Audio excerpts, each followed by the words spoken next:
Digital নিরাপত্তা আইন পুনর্মূল্যায়ন এবং গণমাধ্যমের বিজ্ঞাপনের নামে সমষ্টিগত প্রতারণা নিরসনে সরকার কাজ করছে বলে জানিয়েছেন তথ্য ও সম্প্রচার মন্ত্রী জহির উদ্দিন স্বপন। পাশাপাশি অবসর ভাতা কাঠামো ও তথ্য প্রাপ্তির ভোগান্তি দূর করা ও সাংবাদিকতার নামে অ্যাক্টিভিজম থেকে আলাদা থাকারও এ সময় আহ্বান জানান তথ্যমন্ত্রী। আজ রাজধানীর পল্টনে ইকোনমিক রিপোর্টার্স ফোরাম অডিটোরিয়ামে আয়োজিত এক আলোচনা সভায় প্রধান অতিথির বক্তব্যে তিনি একথা বলেন। সভাটি অনুষ্ঠিত হয় নাগরিক প্ল্যাটফর্ম ও ইআরএফ এর মধ্যে সমঝোতা স্মারক স্বাক্ষর উপলক্ষে। ইআরএফ এর সভাপতি দৌলত আক্তার মালার সভাপতিত্বে অনুষ্ঠানে বিশেষ অতিথি ছিলেন নাগরিক প্ল্যাটফর্মের আহ্বায়ক ডক্টর দেবপ্রিয় ভট্টাচার্য।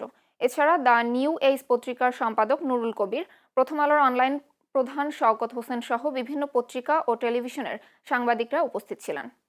আমি বিনীতভাবে জানিয়ে রাখছি যে আমাদের এই বিমূর্ত যে প্রতিশ্রুতিগুলি, ডিজিটাল সিকিউরিটি অ্যাক্টকে আমরা পুনর্মূল্যায়ন করতে চাচ্ছি, আমরা সকলের জন্য নিরাপত্তা বিধান করার প্রতিশ্রুতি ঘোষণা করেছি, আমরা মিডিয়া রিফর্মস কমিশনকে ব্রিটিশ অফকম সিস্টেমের আদলে এটাকে কী করে পুনর্গঠন করা যায় সেটা নিয়ে চিন্তা করছি।